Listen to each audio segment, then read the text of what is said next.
উড়ান না করেন নাই গাড়ি উড়ান আরে উড়ান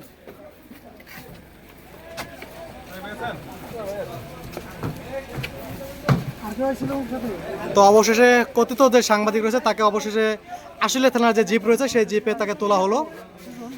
আসলে এখানে আমরা রাজনৈতিক যে একটি চাপ দেখলাম, রাজনৈতিক কর্মকাণ্ডের কারণে কিন্তু তাকে এতক্ষণে অনেক জল্পনা কল্পনা শেষে কিন্তু তাকে আটক করা হয়েছে। তাও আবার এখন পর্যন্ত কিন্তু হ্যান্ডকাপও পরা হয়নি, দেখছেন। তারপরে যে এখন পর্যন্ত তাকে আটক করা হয়নি জিজ্ঞাসাবাদের জন্য। জিজ্ঞাসাবাদের জন্য কিন্তু প্রশাসন তাকে উঠিয়ে নিয়েছে, আমরা দেখছি।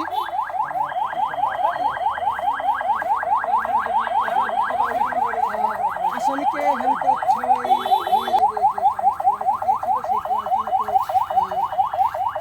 দেখায়নি এবং দীর্ঘ 7 ঘন্টার অপেক্ষার পর পুলিশ